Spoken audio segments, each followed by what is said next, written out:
Boa noite, está no ar o Notícias da Hora pela sua TV Tiradentes. Criança de 11 anos contrai AIDS após ser estuprada pelo tio. Suspeito não teve o nome revelado para preservar a identidade da vítima. Na delegacia, o ajudante de pedreiro de 37 anos, que é soro positivo, admitiu ter violentado a sobrinha, uma menina de apenas 11 anos de idade. Exames de conjunção carnal e coito anal apontaram para o abuso sexual crônico antigo, conforme relatou a delegada da especializada em proteção à criança e ao adolescente, Juliana Tuma. A autoria está muito latente. Na verdade, ele diz que realmente, quando ele chegou à delegacia na ocasião do interrogatório, esse autor diz que realmente é soro positivo e que sabia isso desde 2015, que mesmo essa sobrinha tendo apontado para ele e a sobrinha ter sido acometida disso e ele também, isso não passa de uma infeliz coincidência. O crime aconteceu na casa da vítima, situada no bairro Coroado, zona leste da cidade. Por ter contraído AIDS, a criança acabou sendo diagnosticada com tuberculose em estado avançado. Desde março está internada no Hospital Tropical. O caso só foi descoberto porque funcionários do hospital comunicaram à polícia. Segundo a delegada Juliana Tuma, apesar da gravidade do fato, a família tentou manter em segredo o crime. Desde o início a gente percebeu que a família, paterna, e no caso a família dele também, resistiu em dar start, em dar início a essa investigação. A gente percebeu uma resistência da família, um intuito possivelmente até de proteger e tentar resolver em família, digamos assim, Mas como se trata de um crime que deve ser investigado, o hospital tem que notificar, é compulsória essa notificação, quando há casos de negligência e abuso, suspeita, o hospital notifica, então isso aí não depende da vontade da família. A delegada disse que a criança escreveu uma carta que menciona perdão ao tio materno. O caso está sendo acompanhado por uma equipe multidisciplinar da Polícia Civil. Juliana Tuma ressalta que o crime praticado pelo tio contra a própria sobrinha é mais um alerta aos pais sobre os perigos da violência sexual dentro da própria casa. A gente sempre fala que o perigo muitas vezes mora dentro de casa. Então a gente sempre chama atenção para a questão da vigilância, do monitoramento da criança, da alteração psicossomática. Então é importante que fique, é pedagógica a apresentação oportuna desse preso, em razão disso, em razão de que as famílias fiquem atentas. A identidade dele está sendo preservada, mas não em razão dele, É porque o ECA, pela proteção integral dessa criança, a gente tem que omitir a identidade dela. O suspeito foi preso em cumprimento a mandado de prisão por estupro de vulnerável e foi conduzido até o Centro de Detenção Provisória Masculino, onde vai permanecer à disposição da Justiça. 4 pessoas morreram na manhã desta quarta-feira após uma canoa afundar nas proximidades do município de Itacoatiara. O naufrágio ocorreu por volta de 11 horas da manhã. De acordo com os bombeiros, 12 pessoas estavam em uma canoa que era conduzida por uma rabeta. A embarcação saiu de Itacoatiara com destino à comunidade Menino Jesus da Correnteza, que fica perto da comunidade Nossa Senhora da Conceição e Vila de Novo Remanso. A corporação não soube informar o que causou o naufrágio. As vítimas que morreram no naufrágio foram identificadas como Francilene Andrade da Cruz, de 19 anos, que estava grávida de 3 meses, Joel da Cruz Amazonas, de 20 anos, e Lucas da Silva Fernandes, que não teve a idade informada, além de Nilton Antônio da Silva dos Anjos, de 23 anos. Casal é preso por estelionato, suspeito de aplicar golpes com cartões clonados que somam mais de R$ 1 milhão. Nelson Fernando Silva Costa, de 28 anos, e Márcia Mendes da Silva, 20 anos, foram apresentados na manhã desta quarta-feira na Delegacia Geral de Polícia Civil, bairro Dom Pedro, Zona Oeste. Eles são acusados de aplicar golpes no comércio da capital no valor de R$ 1 milhão. O titular da Delegacia Especializada em Roubos, Furtos e Defraudações, Adriano Félixes, afirma que o esquema era bem planejado e uma quadrilha pode estar por trás de tudo. Ele entrava em contato com esse indivíduo ainda não identificado do Rio de Janeiro, conseguia esses cartões de crédito de outras pessoas e a partir daí comprava nas lojas aqui no estado do Amazonas. Logo após essas fraudes, ele viajava para Fortaleza ou para Goiânia ou para o estado do Pará, da onde é original. Segundo Adriano Félixes, o casal também aplicava golpes no Rio de Janeiro e morava na Ponta Negra, no condomínio Reserva das Praias, onde foram presos, levando uma vida de luxo sem trabalhar. Os golpes, segundo o delegado, podem ultrapassar R$1 milhão. Tendo em vista os depoimentos prestados pelo suspeito na delegacia, não foi só nesse grande estabelecimento comercial que eles praticaram essa fraude, e sim em outros, né? Ele ficou com medo de mencionar o restante dessa organização, que a gente não descarta a possibilidade de participação de outros indivíduos, não só no estado como em outros estados, e a gente não descarta a possibilidade desse valor ser mais elevado do que R$1 milhão. Nelson Fernando Silva Costa foi preso em cumprimento a mandado de prisão expedido no dia 29 de novembro do ano passado pela juíza Andréa Jane Silva de Medeiros, da 5ª Vara Criminal. Já o mandado também por estelionato de Márcia Mendes da Silva foi despachado no dia 7 de abril deste ano pela juíza Márcia Mendes da Silva. 2 homens foram presos suspeitos de integrar uma organização criminosa envolvida com o tráfico de drogas em Manaus. Durante a abordagem à dupla, a polícia apreendeu armamentos de grosso calibre, como metralhadora e espingardas, além de granadas e drogas. A apreensão do armamento de guerra foi feita na terça-feira, no bairro Novo Aleixo, zona norte de Manaus, durante a prisão de 2 homens, suspeitos de integrar uma organização criminosa de tráfico de drogas e roubos. Foram apreendidas 2 espingardas calibre 12, uma metralhadora 9mm, 4 granadas, munições intactas, além de uma quantidade de maconha tipo skunk, balança de precisão e material para o refino da droga. Segundo a polícia, os suspeitos repassam as armas para outros criminosos praticarem roubos pela cidade. Os envolvidos vão responder pelos crimes de tráfico de drogas, associação para o tráfico e porte ilegal de arma de fogo de uso restrito. Na tarde desta quarta-feira, vereadores debateram a utilização do Uber em Manaus.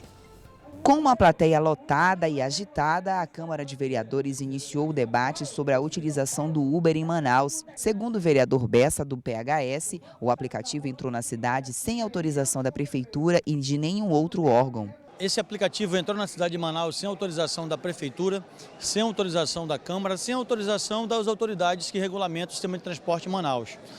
Então o debate ele é importante. Importante primeiro para saber se realmente a cidade de Manaus precisa desse novo modalidade de transporte. Já para a vereadora Joana Dark, do PR, os debates poderiam ter sido iniciados antes do início das atividades do aplicativo na cidade. Era mais do que necessário não ter esperado a entrada do serviço aqui, porque foi um dos primeiros assuntos a ser debatido aqui na Câmara, então o prefeito e a Prefeitura tinham ciência disso. Taxistas e mototaxistas ficaram de costas durante o pronunciamento do vereador Chico Preto, do PMN, que é o requerente da audiência pública, e se pronunciou a favor do aplicativo, embasado no direito de escolha do consumidor. E a cidadania do brasileiro prima, senhor presidente, pelo direito de escolha. Como cidadãos, aqueles que moram em Manaus, brasileiros, amazonenses, manauenses que moram em Manaus, têm o direito constitucional, senhor presidente, de escolher. O Uber já funciona em diversas capitais do Brasil através de decreto municipal. Em Manaus, essa discussão está apenas começando e, pela primeira impressão, parece que não tem data para terminar. Taxista há 25 anos, Márcio Freire, disse que o que incomoda a categoria é a falta da regulamentação do serviço, que os deixa sem o pagamento de impostos. Nós estamos querendo uma regulamentação também. Nós não somos contra o motorista em si que está fazendo o serviço, mas a empresa é irregular, é ilegal, ela não pode exercer atividade de passageiro, de transporte de passageiro remunerado, é irregular. Para o representante do Movimento pela Liberdade, que é a favor do Uber, Marcelo Vale, a Câmara precisa se atualizar e debater o assunto. Desde o começo o debate deles foi proibir o Uber. E a gente tem que fazer o contrário, nós temos que lutar para gerar competitividade aos taxistas. Os vereadores têm uma mente totalmente ultrapassada, o objetivo não deve ser proibir nenhum aplicativo, nenhuma modalidade nova que chegue aqui em Manaus. Manaus está no mapa do mundo, nós temos que debater, dar competitividade aos temas que já estão, aos assuntos que já estão sendo debatidos aqui.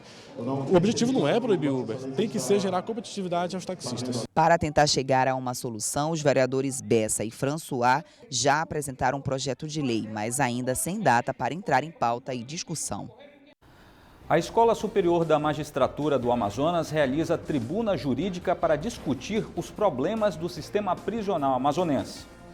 O assunto ganhou repercussão no início deste ano com as rebeliões e mortes em presídios no Amazonas, Roraima e Rio Grande do Norte. Mas o problema vem se arrastando há anos. Entre eles, o excesso da população carcerária, a situação dos réus que já cumpriram a pena e continuam nas prisões, a progressão do regime, dentre outros problemas comuns ao sistema prisional. Para ajudar a encontrar soluções, a Escola Superior da Magistratura do Amazonas promoveu um encontro com diversas autoridades ligadas ao tema. Entre elas, o promotor de justiça Darlan Benevides, que destacou a importância do diálogo entre os representantes de todos os órgãos, como o Tribunal de Justiça, Secretaria de Administração Penitenciária, Ministério Público Estadual, entre outros.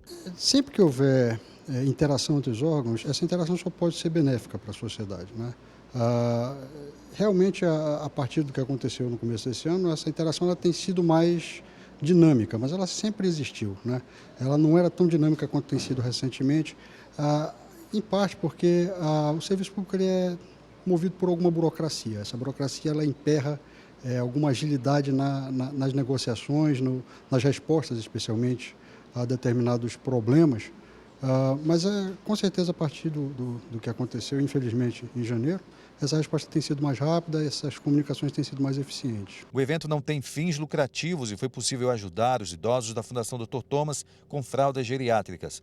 A doação foi aberta aos participantes, mas não foi obrigatória.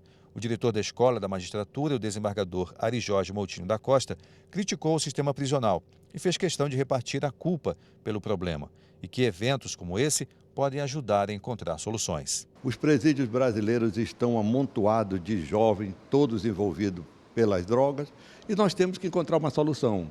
O judiciário tem culpa? Tem. O sistema, os órgãos integrantes também são culpados. Alguma coisa tem que ser feita para melhorar. Creio que através desse debate que começa a partir de hoje, vai trazer uma luz que parece que está no final do túnel, para que possamos realmente debater e encontrar alguma solução para esse gravíssimo problema. Defesa Civil do município começa a trabalhar na construção de pontes de madeira nos bairros alagados pela cheia. O primeiro bairro a receber a ação da Defesa Civil do município foi o São Jorge, no Beco Bragança. Já foram construídos mais de 10 metros de pontes de madeira. A dona de casa, Nildes Araújo, mora há 20 anos em uma casa humilde, que durante o período chuvoso alaga. Às vezes sai por dentro d'água, às vezes fica preso dentro de casa, né? Fica difícil, né? O ano passado não alagou não, mas esse ano alagou, tu tá entendendo? As pontes são construídas de acordo com a demanda da Defesa Civil, que acompanha as famílias que moram em área de risco da cidade. Na área do bairro São Jorge, que sofre com alagações, residem muitas crianças e idosos. Em diversos pontos, as novas pontes são as únicas formas de acesso. Quem precisa usar, agradece. Ajuda, porque a gente, quando tá cheia é mais difícil, tá entendendo? Mas quando tá com essa ponte, melhora mais um pouco, tá entendendo? Pelo menos consegue sair de casa. Porque Deus é muito bom, né? Fazer menos ponte pra nós, né, mana? A meta da Defesa Civil é atender um bairro por dia. O próximo local que será atendido será o bairro Bariri, na Presidente Vargas. Comandante militar da Amazônia ressalta valores cívicos e morais das Forças Armadas durante solenidade em comemoração ao Dia do Exército. O Comando Militar da Amazônia celebrou nesta quarta-feira, 19 de abril, o Dia do Exército, que comemorou 369 anos de história. Durante o evento, autoridades civis e militares foram agraciadas com honrarias militares. Entre os homenageados, o secretário de Segurança Pública do Estado, Sérgio Fontes. Ele recebeu a Ordem do Mérito Militar. O Exército é a nossa ponta da lança do Estado brasileiro, não só na área militar, mas principalmente na área civil, onde o Estado muitas vezes não alcança. A nossa única referência de Estado é o Exército. Então, parabéns ao Exército brasileiro. Nós, que somos admiradores dessa força terrestre, ficamos muito contentes de poder participar dessa festa. Outras autoridades também foram prestigiadas. O governador do estado, José Melo, destacou a importância do Exército na Amazônia. O dia a dia, enquanto nós estamos aqui, eles estão aí nos beiradões dos nossos municípios, salvando vidas, atendendo sentido médico e odontológico. E toda vez que o Amazonas teve problema com cheia, com vazante, extremas, as Forças Armadas estavam presentes. Além das homenagens, o tradicional desfile militar, acompanhado do desfile aéreo, também chamou a atenção dos espectadores.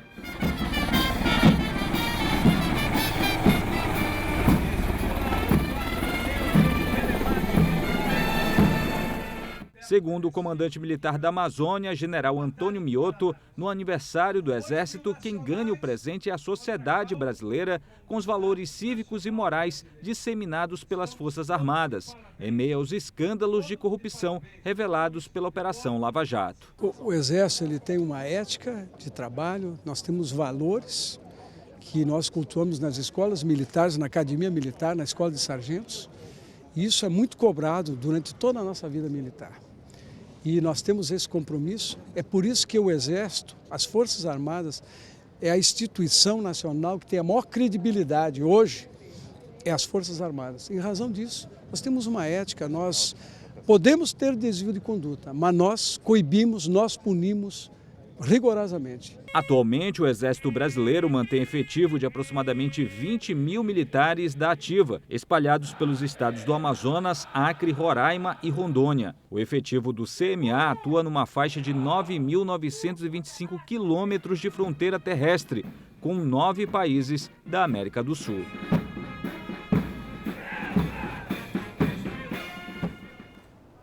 A Marinha do Brasil lançou o edital do quadro técnico do Corpo Auxiliar, com oferta de 29 vagas de nível superior em áreas como Direito, Comunicação Social, Informática e Educação Física e remuneração de R$ 10.500. Outras 64 vagas serão abertas para o Corpo de Engenheiros e 146 para o Corpo de Saúde. Os 3 concursos serão para ambos os sexos. Para concorrer, segundo informações da Marinha, é preciso ser brasileiro, ter menos de 36 anos e curso superior na área pretendida ou estar no ano de conclusão do curso, além de outros requisitos listados em edital. Os candidatos farão provas de conhecimentos profissionais e redação. Os aprovados em todas as etapas farão curso de formação de oficiais no Rio de Janeiro, com duração de 39 semanas. As inscrições estão disponíveis entre os dias 26 de abril e 29 de maio no site www.ingressonamarinha.mar.mil.br no valor de R$ 110. Indígenas de mais de 35 etnias do Amazonas comemoram o Dia do Índio com manifestação e caminhada até a Assembleia Legislativa do Estado.